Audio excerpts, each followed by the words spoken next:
Lisa stared at it for a moment, then frowned. "I'm sorry, but you can't board this flight," Lisa said, her voice firm. Karoline blinked in confusion. "What? Why not? My ticket is valid." Lisa smirked slightly, then leaned in. "People like you don't belong on this plane," she whispered. A cold shiver ran down Karoline's spine. "What do you mean?" she asked, her voice shaking. Lisa straightened up, her face now emotionless. "Step aside. You are not allowed on this flight." Other passengers behind Karoline started getting impatient. "What's going on?" someone asked. Karoline's heart pounded. Something wasn't right. Why was Lisa stopping her? Little did Lisa know, her own fate was about to be sealed in the next few minutes. Karoline's hands clenched into fists. She took a deep breath, trying to stay calm. "This is a mistake," she said firmly. "I have a valid ticket. I have every right to board this flight." Lisa crossed her arms and smirked. "Rules are rules," she said. "I don't make them." Passengers behind Karoline started whispering. A man in a suit muttered, "Why is she being stopped?" A woman with a stroller frowned. "This isn't fair," she said. Karoline felt heat rising in her chest. She wasn't going to back down. "I demand to speak to the supervisor," she said. Lisa's smirk faltered for a second. "There's no need for that," she replied quickly. "Please step aside." But Karoline didn't move. She looked around and spotted an airport security officer standing nearby. Without wasting a second, she waved at him. "Excuse me. I need help." Lisa's face turned pale. She grabbed Karoline's arm. "Let it go," she hissed. "You don't want to make this worse for yourself." Karoline pulled away. "Worse for me," she shot back. "Or worse for you." The tension in the air was heavy. The passengers were now fully watching the scene. The security officer started walking toward them. Lisa swallowed hard. She had made a mistake, and she knew it. But what was she hiding? The security officer, a tall man with a serious expression, approached the gate. "What seems to be the problem here?" he asked, looking between Karoline and Lisa. Karoline turned to him, frustration in her voice. "This flight attendant is refusing to let me board for no reason. My ticket is valid, and I've followed all the rules." Lisa quickly forced a smile. "It's just a misunderstanding," she said. "I was about to explain." Karoline cut her off. "Then explain it now." Passengers around them whispered louder. Some even pulled out their phones to record the scene. The officer narrowed his eyes at Lisa. "Is there a security issue? If not, she has every right to board." Lisa hesitated. Her fingers twitched. She looked around nervously, as if searching for an escape. Karoline's heart raced. Why was she acting so guilty? Finally, Lisa sighed. "Fine. The truth is, someone gave me an order to stop her from flying." The crowd gasped. Karoline felt her stomach drop. Who would want to stop her? And why? The officer's voice was firm. "Who gave you that order?" Lisa looked away. "I can't say." Karoline took a step closer. "You better start talking," she said, "because in a few minutes, this is going to be everywhere." She pointed at the phones recording them. Lisa bit her lip. She was trapped. Then, suddenly, a voice came from behind. "You don't need to ask her. I'm the one who gave the order." Karoline spun around, and what she saw made her blood run cold. Who was behind this shocking decision? Karoline turned around, her breath catching in her throat. Standing just a few feet away was a man in a dark suit, his posture stiff, his expression unreadable. His sharp eyes locked onto her, and the moment felt heavy, almost suffocating. The crowd around them grew silent, sensing that something serious was unfolding. The security officer stepped forward, his tone sharp. "And who exactly are you?" he demanded. The man didn't flinch. "My name is Mark Reynolds," he said, pulling out a badge from his pocket. "Federal Aviation Authority." A cold wave rushed through Karoline's body. "FAA. Why would someone from the FAA have anything to do with her?" Lisa, the flight attendant, lowered her gaze, looking guilty. It was now clear. She had been following orders. But why? Karoline's voice was steady, but her hands trembled. Why are you stopping me from flying? Mark sighed, as if burdened by a secret too heavy to carry. He glanced at Lisa before turning back to Karoline. It's for your own protection, he said.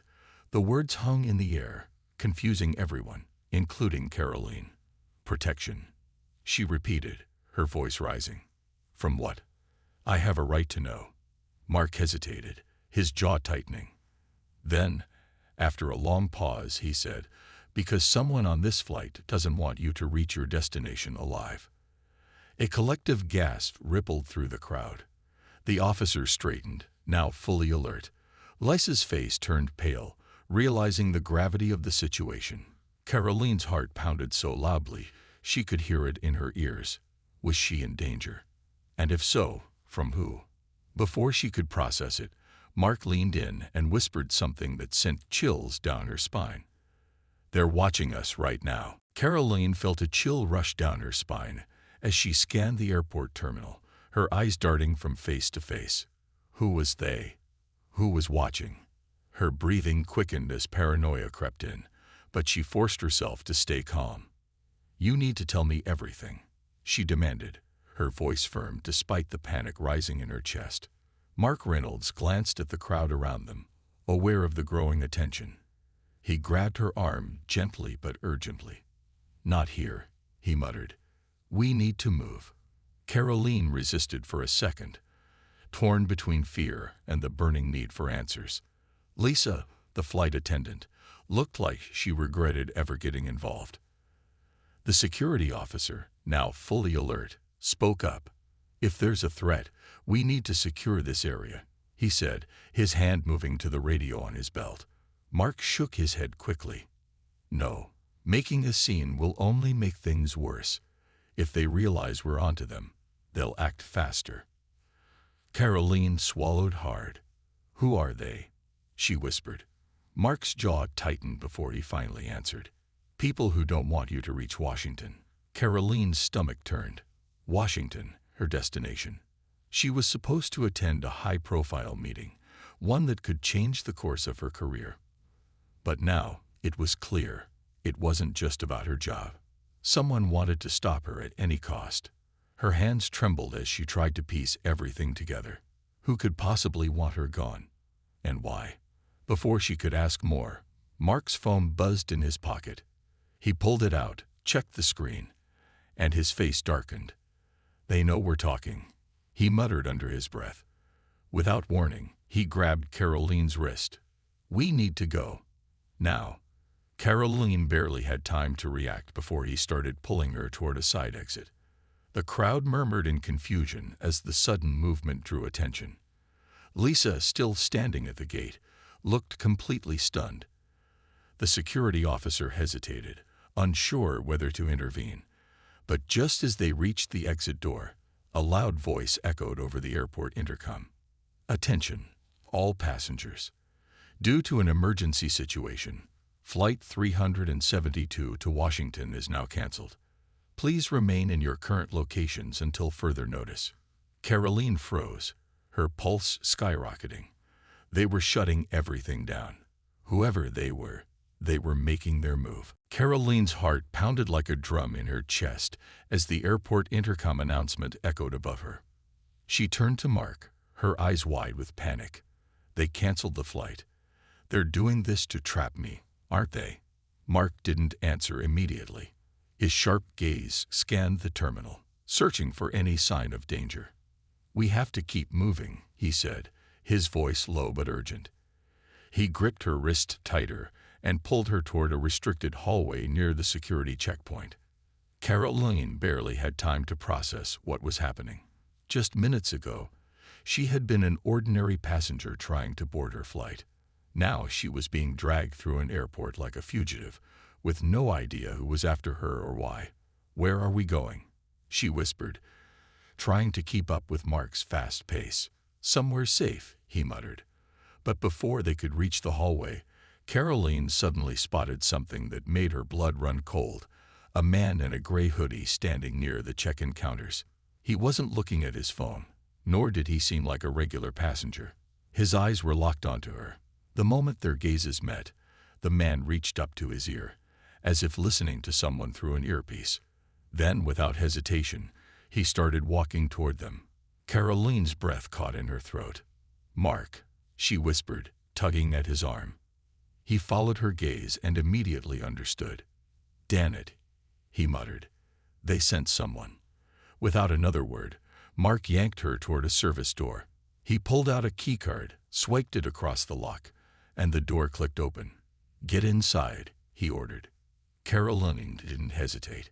She slipped through the door, and Mark followed, shutting it quickly behind them.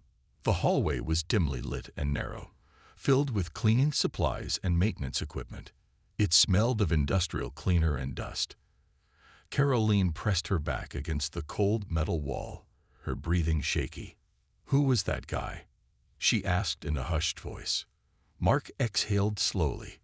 "One of them. And if he's here, that means more are nearby." He pulled out his phone, typing something quickly. "We don't have much time. We need to get you out of this airport before they shut down all exits." Karoline swallowed hard. "But how? They've canceled the flight, and security is probably looking for me." Mark's expression darkened. "There's only one way." He looked at the end of the hallway, where an emergency exit sign flickered weakly. "We're going off the grid." Karoline's stomach twisted. Whatever was happening, it was bigger than she ever imagined. And now, there was no turning back. Karoline's breath came in short, shallow gasps as she stared at the flickering emergency exit sign. Off the grid. Just hours ago, she had been a regular traveler heading to Washington, and now she was being hunted by unknown forces. "Mark, this is insane," she whispered, shaking her head. "Who are these people? What do they want from me?" Mark kept his eyes on the door, his jaw clenched. "It's not about what you've done, Karoline. It's about what you're going to do. Someone in Washington doesn't want you speaking at that meeting." Karoline's mind spun. Her meeting was supposed to be routine, a political event where she would discuss key policy changes. But now she understood.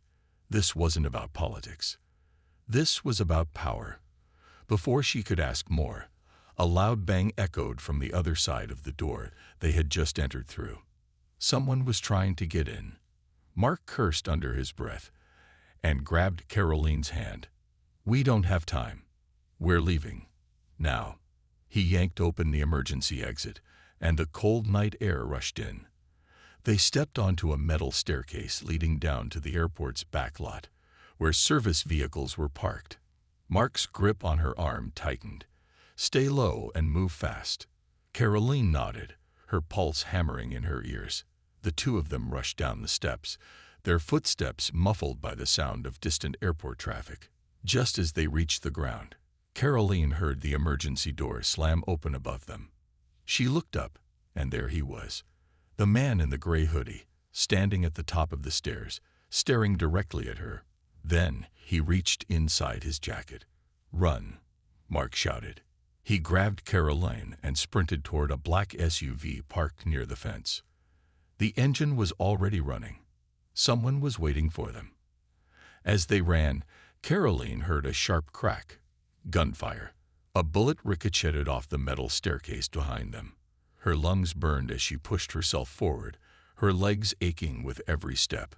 The SUV's door flew open, and a woman in a headset waved frantically. "Get in." Mark shoved Karoline inside before jumping in after her. The moment the doors slammed shut, the driver floored the gas. The tires screeched against the pavement as the car sped toward the exit. Karoline turned to look out the window. The man in the hoodie stood at the top of the stairs, watching them escape. He didn't chase them. He didn't shoot again.